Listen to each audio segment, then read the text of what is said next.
All right, welcome everybody. Before we actually jump immediately into the draft here, first of all, I should introduce myself. I'm Niz. Welcome to the cast. Welcome to NizCast. We're going to be casting the Dota 2 Canada Cup. Season 7 is just starting off now. They've already had the open qualifiers. Now they're jumping into the group stage, which if you've watched us before, if you've watched the Dota 2 Canada Cup in previous seasons, things are changing a little bit. The way the group stages are working are changing up. Used to be 4 groups, 4 teams in each group, and basically the top 2 from each group advanced. The bottom 2 got knocked out. So that part is staying exactly the same. Still 4 groups, still 4 teams in each group. Top 2 advance, bottom 2 get eliminated. So that stays the same. Before, we used to have all the teams playing each other within the group. So you'd have a total of 6 games, and then we'd end up with tiebreakers, and then we'd have to have tiebreaker matches, and then sometimes we had a 3-way tie. That would still end up in a tiebreak, and we ended up having to go to basically a time ruling to determine which team would advance. So they've gone away with that. They've done away with that, and they've gone to a GSL-style group stage, which if you followed StarCraft 2 in the past, you may be more familiar with this. They also ran it in ESL 1 Manila. So if you followed that, you know pretty much how this works. But basically, we're going to have match 1 and match 2 to start everything off. So 2 teams will play each other. In this case, we're going to have Kingdom versus Evernova to start us off for match 1.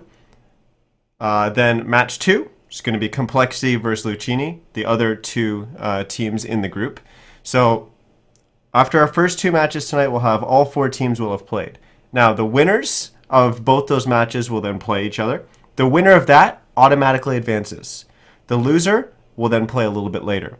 Then we're going to have our elimination match, our 4th match of the night, which takes the 2 losers from the first 2 matches. And the winner, they stay alive. The bottom one is eliminated. So after 4 games, we're going to have 1 team automatically or already through, another team already eliminated, and then it's going to come down to the decider match between the 2 remaining teams. The winner, they advance to the playoffs. The loser, they get eliminated as well. So we're going to have 5 matches every single night that we do the group stage. So we're only going to have 4 nights of group stages, but we're going to have a guaranteed 5 matches every time we do that. So that's basically the format that we're working with, and then as we go into the playoffs, I'll explain that when we eventually get there. But the big news is that we're on patch 6.87, recently came out. Of course, you guys already know about that, or most likely do. But I've read over the patch notes several times. I've played some games, and honestly, I have no idea what's going on, guys. It's going to be interesting tonight. So let's jump right into the draft and see where we stand right now. As we've got Team Kingdom, they're going to be on the Dire side, and they're going up against Evernova, which is going to be on the Radiant side. And, well, 687. I've got my patch notes on my second monitor, so we might have to jump to them and look up if anything's changed, depending on the picks that we see here. There's been a lot of action going on with WePlay. I've been trying to watch as much of that as possible. Of course, EG was playing with their new roster, so I was really excited to see how they were going to be playing. Speaking of which, the Manila major invites have also gone out. So that's interesting to see who got invited, but also who's going to be in the Americas qualifiers. And of course, we've got the open qualifiers starting tomorrow, so that's going to be really exciting as well. And we're going to try to cast as much of that as we can. So pretty much the next 4 days are going to be a lot of games casted by me. We're going to see how well my voice holds up, and if my voice holds up. 5 seconds remaining. We'll focus on the 5 games tonight, as 5 is typically a little bit more than I'm used to casting. So we'll see how it goes. But we've had some changes to some heroes. One of the big ones is Lich, and that one gets banned out. And although Lich itself didn't change, every time there's a big patch, Lich always rises to one of the big picks, because Lich is just an all-around strong hero. Everyone really understands him. Everyone really says, well, put it on support. We can steal XP from the enemy team. We can put it in the offlane as well, steal XP from the enemy carry, but also help control the lane, help our offlaner get more. And one of the big changes, or maybe not one of the big changes, but one of the changes in the patch notes was that they redistributed the XP that the creep waves give, so that the range creep is worth a lot more XP than it traditionally was. However, the melee ones are worth less, so the total for the entire creep wave is roughly the same. It's a couple XP more than it was before, but that's pretty negligible. But the big change is that with the range creep giving a lot more experience, that gives Lich's sacrifice a lot more value. Because of course Lich, when he sacrifices his own range creep, he gets the XP from that. And that's going to deny it from the enemy team. So one creep having a higher value than the others by an even larger value than it was before is going to make Lich even stronger in that kind of role. So seeing him getting banned out immediately, no surprise. Another one that really didn't get changed that much, she got an Aghanim Scepter added to her, Mirana, has been seeing a lot of play, and a lot of people are really thinking that hero could be good. We haven't seen it touched yet, but we'll see if that gets touched in the draft so far. But let's catch up. So we've got that Lich band, we've got the Doom band, nothing too surprising there. We've seen Doom played a lot. Beastmaster, another big hero in the current meta, or even in 686. Enchantress as well, though Enchantress took a little bit of a nerf. She's still quite strong, and especially with some of the new items that we saw, that we see get added into this current patch. Still think she's going to be quite strong. So teams banning her out here, in this case Kingdom did. Then on to our first pick, which was actually a Winter Wyvern from Evernova. So Winter Wyvern got a little bit of change. He got his Anaghanims added to him, and I think it is very strong. Basically what it does is, for his Arctic Burn ability, which increases his attack range, but also basically allows him to slow the target, but also deal damage based on their current health. So it burns 8% of their current HP. But what the Aghanim Scepter does is make it so it's not a limited. It's not limited. So it'll constantly keep draining your mana, and you can just keep that on the whole time. But I think it's like 60 mana a second or something like that, or maybe it's 40 mana a second plus the initial activation. But that's a lot of damage that a support could be putting out. Assuming Winter Wyvern's going to get played as a support, and judging by what we see so far in the draft, that's what we can kind of expect. But yeah, Winter Wyvern actually getting first picked, a little bit surprising there. But then we had Darkseer and Sven, the return picks from Kingdom, nothing too surprising. Faceless Void getting picked up by Evernovas as well, as we moved into our second banning phase, where we had the Wind Ranger and the Oracle getting banned out. Lion and Skywrath Mage getting banned out by Evernova. Skywrath, a hero that we haven't really seen too much from recently, or for quite some time really. But yeah, he got another change as well, another Aghanims change actually in the patch, which makes his ult last forever. Not actually forever. I think it's 10 seconds. And but they got rid of the cooldown. So it used to be a 0-second cooldown at rank 3 with Aghanim Scepter. They increased that to 5 seconds, but still. Oh, actually, wait. It lasts 12 seconds now, with a 5-second cooldown. So you can effectively have 3 out on a time, but we probably won't see that because the mana cost is so high. Either way, it gets banned out here. 5 seconds. Then on to our next picks. Queen of Pain and Phoenix for Evernovas. Bounty Hunter and Abaddon for Kingdom. So Bounty Hunter, another big pick right now. Seeing a lot of people contesting over that in WePlay. And Abaddon got a little bit of a change. I have to check and see exactly what the change to Abaddon was. It's just the Curse of Avernus slow. It was increased from 5, 10, 15, 20 to 8, 12, 16, 20. So just a little bit better scaling early on. But we're going to see it get picked up here tonight, so we'll see how they're going to be able to deal with that. And Bounty Hunter actually got a nerf of all things. His Shadow Walk mana cost was increased from 50 to 65. On to our last two bans. The Puck and the Ember Spirit were the two heroes removed, as Lone Druid's going to get picked up by Evernova. Always a fun and exciting hero to see get played. They did change the Bear's Entangle, so instead of it just being basically a random chance, it now uses the pseudo random distribution. So that effectively means we're going to have less or it should mean, that we're going to have less just constant entangle procs always coming out and just locking down targets. However, expect to see, in this case, Mercy Please, who's on the Lone Druid, expect to see him maybe hitting some creeps and then saying, okay, like miss, no entangle, no entangle, no entangle. He goes and hits a hero and he's pretty much going to get an entangle proc after missing a couple times or not getting procs a couple times on creeps. That's how the pseudo random distribution works. It does take a few seconds to reset, but you can kind of abuse that. So we might see Lone Druids mess with that, but it should make for more consistency when it comes to 10 seconds remaining. When it comes to those entangle procs coming out. 5 seconds remaining. But the final pick from Kingdom was the Keeper of the Light. They gave him a set of Nikes, or I guess 2 sets of Nikes, because he rides on a reindeer, actually a horse. Mine rides on a reindeer. I've got the cosmetic, but he rides on a horse. But yeah, they increased his move speed by I think 20. I'm gonna have to check. I'm gonna apparently be bouncing to these patch notes very quickly. This is now the 3rd time I've had to go. I actually did remember some of this stuff, but yeah, it was 20, so from 315 to 335. Making sure I'm not telling you guys the wrong stuff here. But yeah, so they increased his move speed by 20. So that's a pretty interesting change for Keeper of the Light. And of course, one of the new items is Windlace as well, which also gives you an additional 20 move speed. And I really expect to see a lot of people picking that up. It's one of the big items, I think, right now. One of the other big items, I think, is Vanguard, as it now builds into the Abyssal, which honestly I'm not a real big fan of.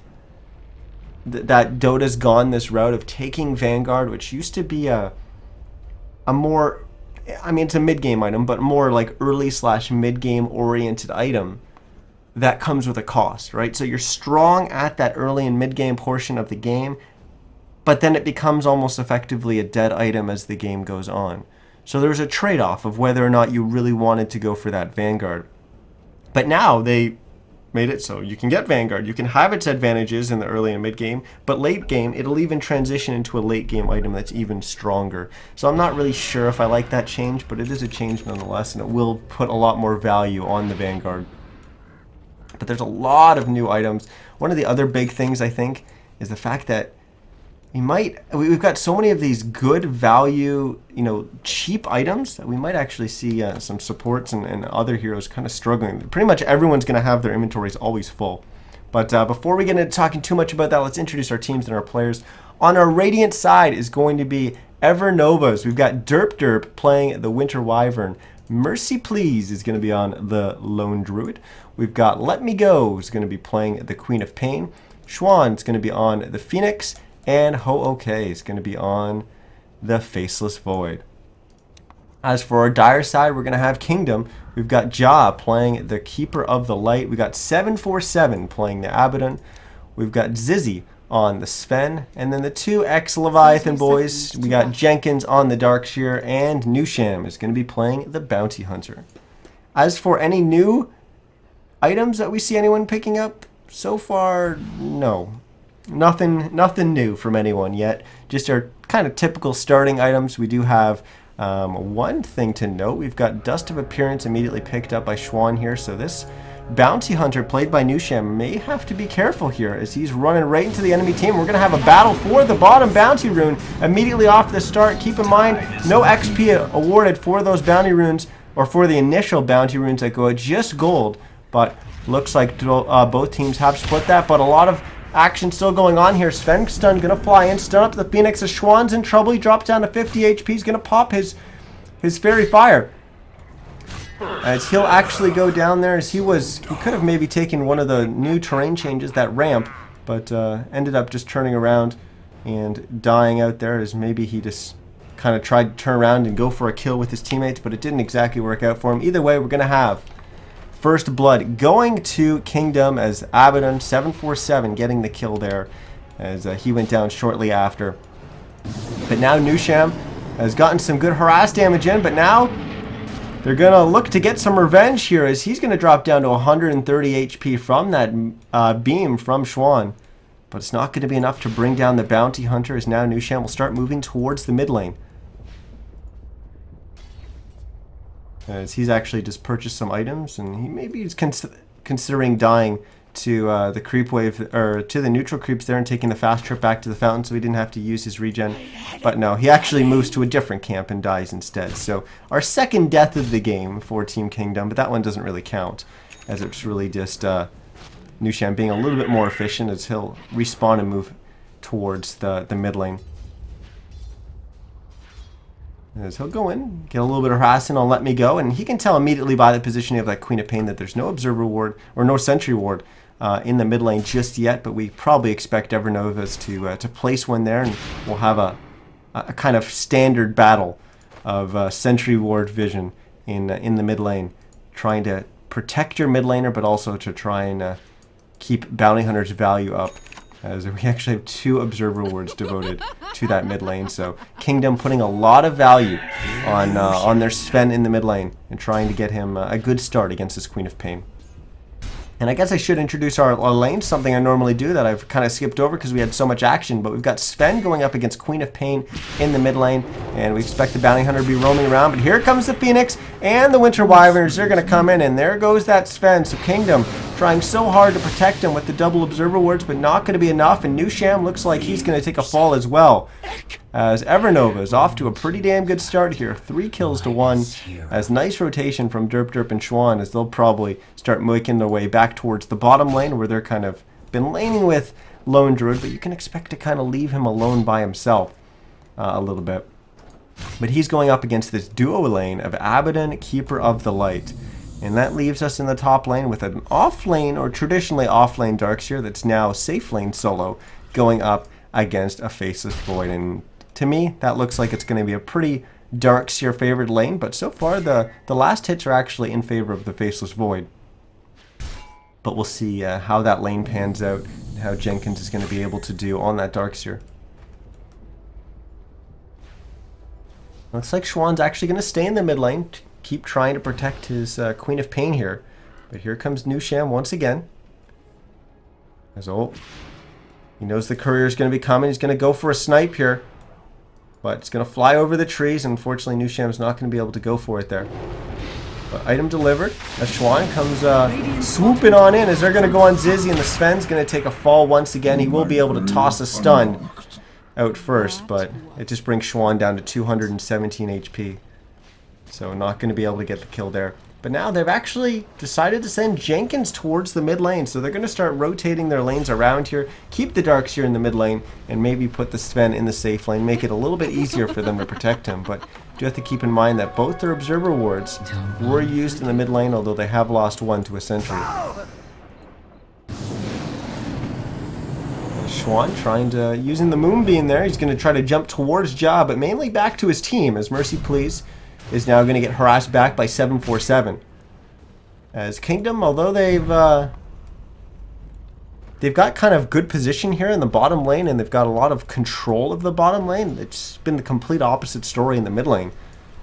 So kind of trade-offs for either team here. And look at this, Zizzy is now up in the top lane, so they are going for that Sven going up against the Faceless Void. And we can't see it here, we can't see it, but you can see on the mini-map, there's one of the new things that has been added into the patch, as it's this thing right here on your mini-map. It is a scan, so it'll scan a targeted area of 900 AoE for 8 seconds. It's on a 4.5 minute cooldown. But what it'll do is, it won't actually reveal the area of the map to you, but you scan the mini-map, and it'll tell you it's either green, indicating that there's nothing there, or red if there's enemy heroes there. And that'll all it'll tell you. As we're going to have a chrono getting used here. Zizzy's going to take a fall once again. That's the 3rd death for the Sven. And now Ja's going to try to use those new Nikes added in the patch to try to get back to his tower, and he won't be able to do so. The last auto attack there from Derp will get the kills, as Evernova's now 6-1 right now, off to a fantastic start. And I don't know what Kingdom's going to be able to do here. Zizzy is obviously having a really, really weak start. They're going to have to just find a way to kind of stop the bleeding here and get Zizzy back in the game. They've been doing well in other lanes. As, you know, we kind of expected Jenkins to do well in his lane and get off to a good start. And he's the leader in last hits at 35-1, but the pressure on Zizzy does not stop. as he's only at 25 and 4 right now, but he just keeps taking so much harass damage, and looks like he's going to take another fall. It's a 4th death for Zizzy as he goes down once again. But you know, we were just talking about last hits. Second leader in last hits is the other lane from Kingdom, 747 on the Abaddon as he's at 34 and 14. Then we start seeing some of the heroes from Evernovas, as Ho-Okay on the Faceless Void. He's sitting at 30 and 11. The Queen of Pain, Let Me Go, in the mid lane is at 29 and 11. And really, with all the harass and all the pressure that's been put on the Sven, she only finds herself 5 CS, or 5 CS now, ahead of the Sven. So Zizzy's been doing a good job of farming while he's in the lane. Unfortunately, it just keeps costing him because he keeps dying. So he has been losing some more gold, so there is probably a net worth advantage here for the Queen of Pain over that Sven that's a lot larger than 5 CS. But still, Zizzy's, you know, if they can stop him from dying, his farm and the amount of creeps he's been able to get it's been pretty good so far. We see a smoke from Schwan and Derp as they were potentially going for a wraparound there on mid lane, but they thought better of it and they come back around the kind of normal way as they're just going to let their smoke expire. Top tower is under attack. Nusham about to hit level 4. I'm starting to jump around here. I still don't see any of the new starting items, or any of the new items, no windlaces just Dire's yet. top tower is under attack. Maybe we won't see windlaces. I have to think. I mean, I'm not much of a lone druid player, but maybe even on the bear, windlace wouldn't be too bad. But it is still early. A lot of heroes are just picking up their boots and stuff, and some heroes, like Abaddon, for example, I don't really see him as even having space in his inventory to be able to pick up a windlace at any point in the game. But we'll see if some of these other heroes are going to be able to pick it up, or maybe they just feel that the 225 gold, I believe it is a bit of a waste. But we'll see. Let me go. It's bottled up and going to deliver sentries, so even if he got there, wasn't going to do much to help Ja escape that. Dire's middle tower is under attack. Now Jenkins will TP towards the mid lane to meet up with Nusham to once again try and keep this mid tier 1 tower alive, because Mercy Please was pushing on that lone druid. His courier's going to fly in, bring him phase boots, and I guess that's going to go on the bear. Yeah, he'll transfer that right there. Dire's top tower is under attack. Keep this mid tier 1 tower alive, because Mercy Please was pushing on that lone druid. His courier's going to fly in, bring him phase boots, and I guess that's going to go on the bear. Yeah, he'll transfer that right there. Dire's top tower is under attack. Radiant's middle tower is under attack. We might see our first tower of the game go down here. They might have to wait for the next creep wave, although Cold Embrace getting used on the creep there, keeping it alive for a little bit longer, and that will allow them to bring down this tier 1 tower. So it will be our first tower of the game going down. Last hit's going to go to the Faceless Void. Has fallen.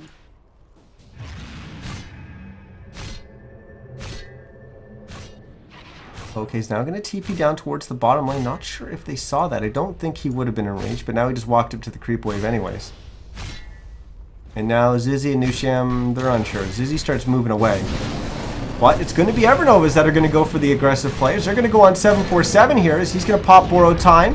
And Chronosphere used to make sure that they get the deny on the tower, not giving Kingdom any opportunity whatsoever to get some gold and get back in this game. That was a really well used Chronosphere. It got them to deny, but it also... Oh, actually, we'll talk about that in a second. Tome of Knowledge getting purchased by both the Keeper of the Light and the Winter Wyvern, and unfortunately... It's too difficult to tell where those were used, but yeah, that's one of the new items getting used. But I want to go back to that Chronosphere. It was used to deny the tower, but it was also used to just kind of wait out the Borrowed Time, so he wasn't taking any damage, so he wasn't healing back up. It was a really well used Chronosphere there, and a good counters to the Abaddon. But that Tome of Experience, that'll give each hero that pops it a little burst of experience. And there we go. There's a Windlace getting picked up by Schwan. As we'll quickly open our items here to see if there's anything else new. Nope, Windlace is the only new one so far, and it's just that one picked up by the Phoenix so far.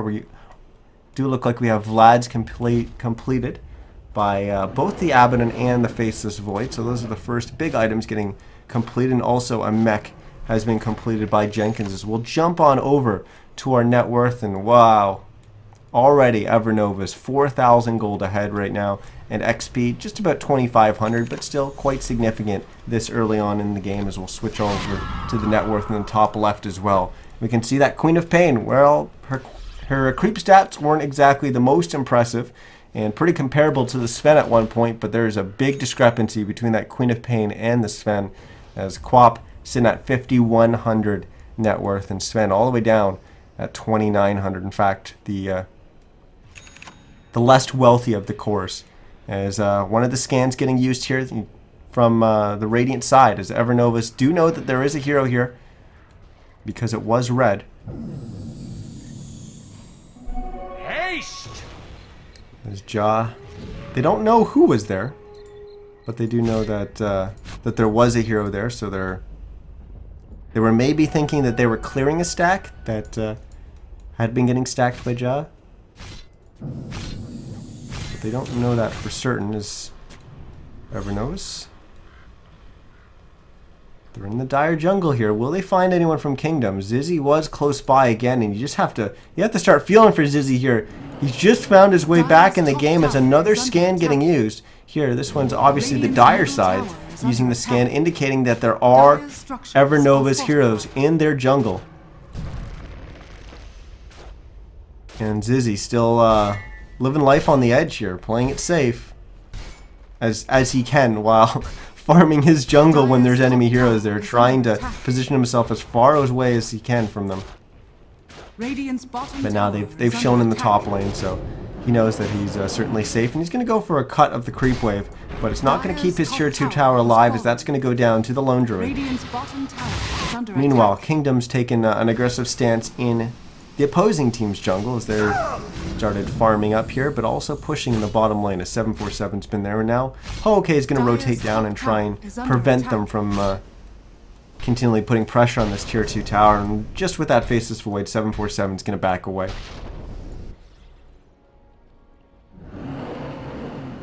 Evernova's look like they're going to keep grouping up here, as they're going to start putting pressure on the mid tier 2. Jenkins is here. Jao will also TP to the tier 3 in the mid lane and start throwing out some Illuminates to wipe out the creep wave and get a little bit of harass damage in. It's only level 2 Illuminate right now. He's only level 6. Gonna use a blinding light to make them miss a little bit more. But that tier 2 tower goes down, and Kingdom right now, they're down 9 kills to 1. They've certainly fell behind. As you know, we go back to this net worth, and it's now almost a 5,000 gold lead for Evernovas, but we're only 14 minutes in the game, and right now they just do not feel like they can go toe-to-toe with Evernovas, and it's going to start costing them some towers, as Evernovas realize, you know, they can win any engagement right now. They've got a lot of push potential as well with the Lone Druid, so they might as well start taking some gold by dropping those towers and giving themselves some more map control.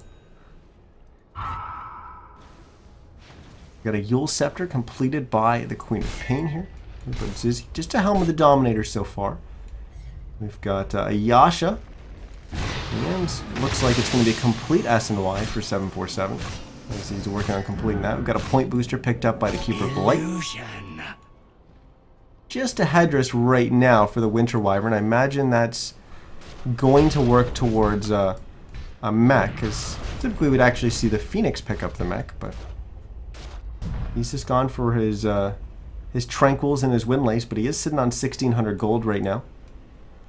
We've got a Hand of Midas up on the Lone Druid, and still just the Vlad's up on the Faceless Void, but he's got 2,000 gold as well. Jenkins, just Arcane and Mech still, with 700 gold as well. Zizzy's now picked up a Blade of Alacrity, so expect him to go for at least a Yasha, probably an S and Y. Dire's bottom tower is under attack. What about Nusham? He's picked up a Windlace as well, so Arcane Boots and Windlace, so he's got a lot of move speed, 385 right now.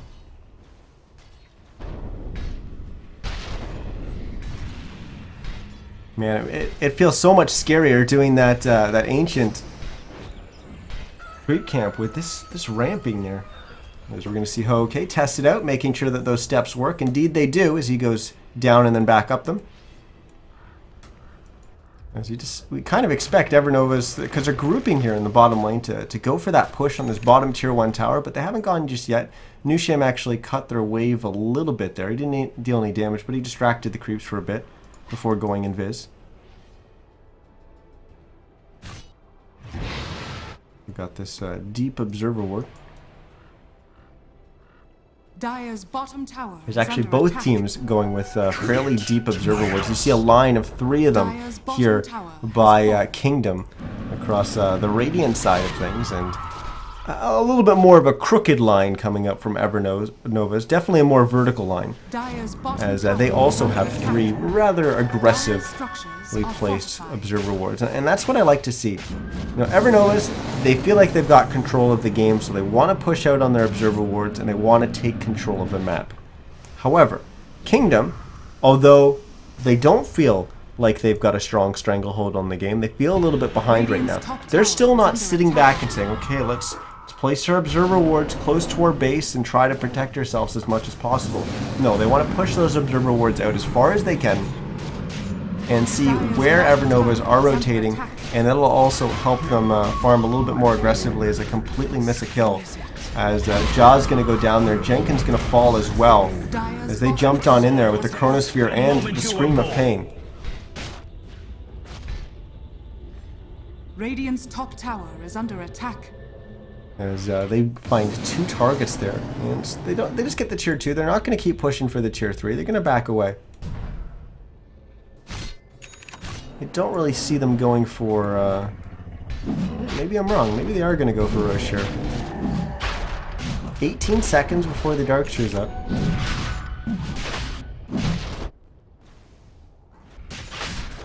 Oh, seems a little risky to me, but it looks like it might work out for them. Doesn't look like Kingdom's going to be coming down.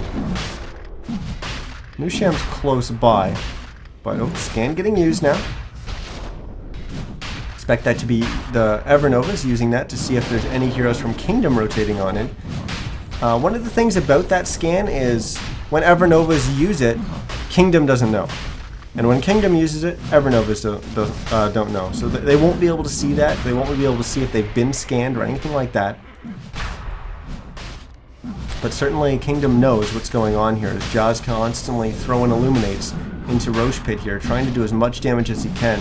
As NizCast throwing in some tracks. But Roche is about to fall here. There it goes.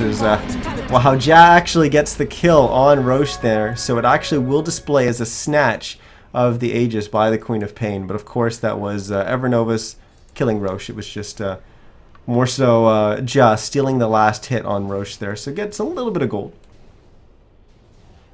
and XP for that, so that'll be nice for him. So once again, taking it from the other team is more the big thing.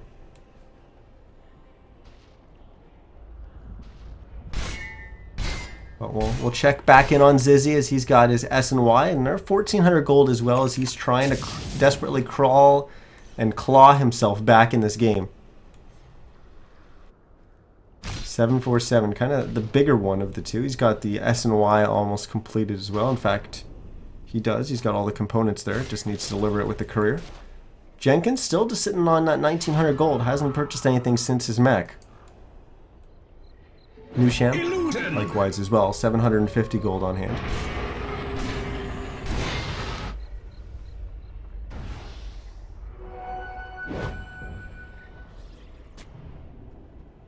Ja doing a little bit of counter warding, not going to find anything, but he's now a little bit more than halfway through his Aghanims. Top tower is under attack. And so buy another Tome of Experience and bring that in with the courier. Although it didn't actually deliver to him, he'll have to bring that back. There we go. And we'll see him pop that, so you see his XP jump there. But, oh, Let Me Go is going to jump in, try to engage on Ja. It's going to bring him down to about half HP as Kingdom comes in and tries to help out their Keeper of the Light. And nice wall vacuum there coming out from Jenkins. but it's not enough to get them a kill outside of that Queen of Pain that I think was about to go down anyways. But it does do a lot of damage to Evernovas, but they're going to try to hard engage here with a Chronosphere from Ho-Ok's. Oh my goodness, they're just mowing through all the targets. The only one they don't bring down there is 747 because he had Borrowed Time activated.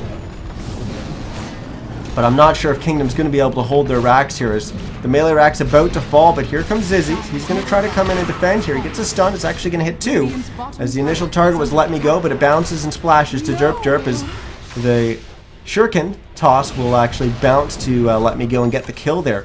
As Nushem's now going to try and chase down Derp Derp, but not going to be able to do so because he gets bashed up by Ho-Ok. Now Nushem is going to be the one who's going to take the fall. So Kingdom gets a kill there on the Queen of Pain. They unfortunately aren't able to defend their melee racks. They will be able to defend the ranged racks, but it does cost them a little bit. We'll quickly bring up the show fight recap. It was a little bit more of an extended fight there, but gold change is about similar. You see 3 heroes going down on Kingdom's side, or Animal Kingdom's side, and we just see the 1 going down on the Queen of Pain. They effectively killed her twice though because she had the Aegis. But Kingdom continue to be kind of up against the ropes here. They're penned in, excuse the pun, but they've been penned in by Evernovas in their positioning here. Jenkins now has his Blink Dagger. Zizzy also picked up a Blink Dagger.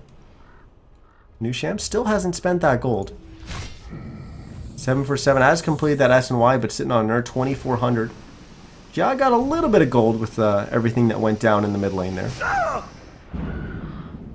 As he's now 1,300 away from his Aghanims. But we start looking at the heroes of Evernovas and see who's got what and who's making progress. 2,400 gold up on this Lone Druid, as we see the Bear already with the Maelstrom. As that Midas continues to do work for him.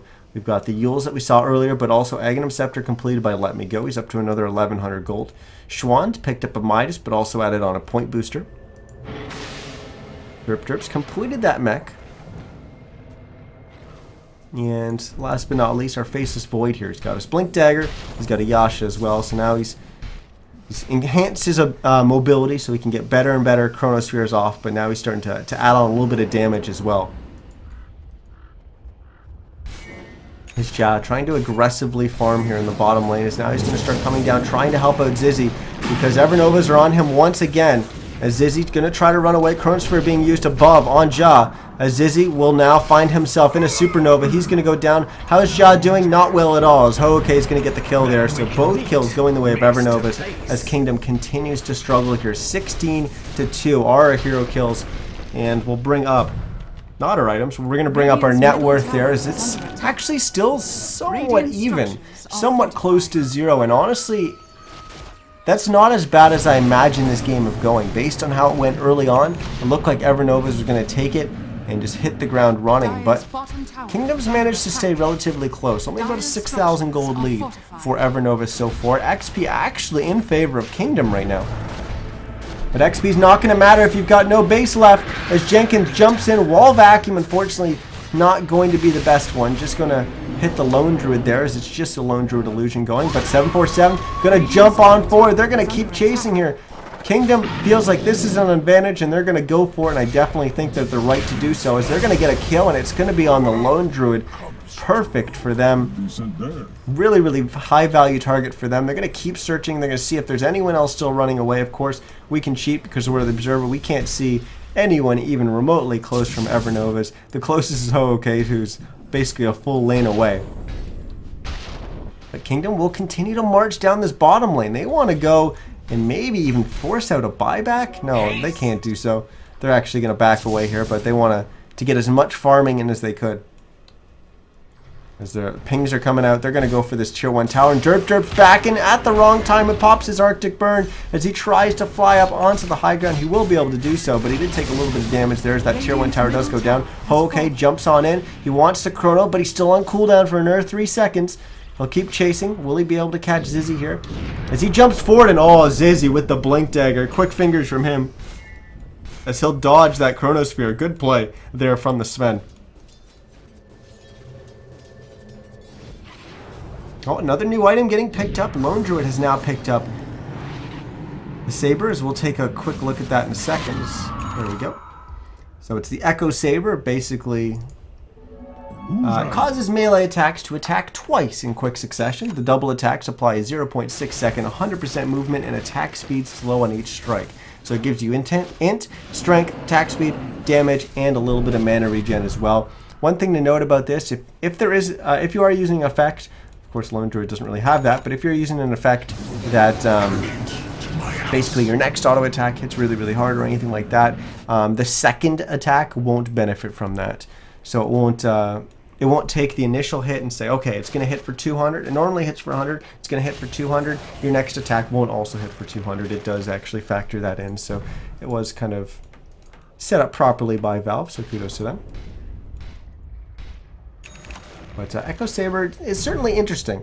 And with it being on the bear, because it's attacking twice, I'm interested to know if it will proc Entangle. I imagine it would, because it does... I mean, it doesn't say it, but it does, as much as I know, it does allow you to proc other things, like Maelstrom and stuff like that. So it should proc Entangling Claws is actually what it's called, Entangling Roots. Radiant's top tower has fallen. Well, we're already seeing these new items being used and being used to great effect so far. Radiant's top tower is Drip under was attack. doing a little bit of counter warding there. He actually will pass the gem to let me go. He's going to jump up into the top lane because Kingdom was knocking on the door of the top tier 3s, but Zizzy... Uh-oh. I'm not sure if Blink Dagger's going to get him out of this one. He's constantly getting burned down by that Phoenix, and he will go down. 747 hiding in the trees. Will be able to TP away, and Evernova's... They found him, but a little bit too late there. Unfortunately, Zizzy is back to a place he knows all too well this game, the Fountain, as he waits for his hero to respawn. But, you know, when we last looked at the net worth, we could see Kingdom kind of maybe has stopped that bleeding. Certainly have slowed Evernova's progress and control over the game as Kingdom's trying to claw their way back into this. And honestly, they're not ahead yet. We see them ahead. We saw them ahead in XP, and they still are indeed ahead. But look at that. Net worth coming down closer to 0, so Kingdom's starting to reel this game back in. They've got a long way to go still, as they are down that mid-melee rack, so it's going to make it much more difficult for them, and they might lose a tier 3 here. At least it's going to drop down below half HP, as Evernova's continue to knock on the door here, and it will go down. So Kingdom, this is going to be a big fight for them. They've got to be able to defend their base here, and here we go. 747 is going to focus on Mercy Please, but it's Nusham the one in trouble. So he's going to get bashed up by Ho-OK there. There is a buyback available for Nusham, so he can come back into the game if they deem it necessary. And 747 getting kind of low. He will pop the borrowed time. Still no buyback from Nusham. There it is. Chronosphere getting thrown down and just barely catches Zizzy on the edge there. But nothing really besides the Faceless Void in terms of focus damage on that spend. There it comes as Queen of Pain jumps on in. As we will see Zizzy go down, and with that, Kingdom, it was looking like they might be able to find their way back into this game, but they had to win that team fight. They don't, and that means they're going to lose their bottom set of racks. So they tap out, they type GG, well played. And we're going to see Evernovas take our first match of the night. But Kingdom, they're not eliminated yet. They're going to have at least one match left. We'll see them in the losers match. And of course, we're going to have Evernovas advance to the winners match. Who each of those teams will be playing will be decided by our next match, which will be between Complexity and, oh my gosh, I'm completely drawing a blank here, Lucchini. And, of course, the winner of that will play Evernovas. The loser of that will play Kingdom. And that should be exciting. Of course, Complexity getting one of those invites to the Manila Major. I think a lot of people expected that, but we're going to see how they fare on this new 6.87 patch. That's going to be it for our first game of the night. We will have our second one starting very, very shortly, so don't go anywhere. I'm not sure if they are going to stick exactly to the time schedule that was already laid out, or if we're going to just play the next match as soon as we can. I'll let you guys know in chat. But yeah, that's going to wrap it up for this game. We will see you with that next match between Complexity and Lucchini. Once again, guys, I was Niz. Thanks for watching, and thanks for joining me with the cast here. We will have plenty more matches, 4 more matches tonight, so don't go anywhere. We'll be back shortly.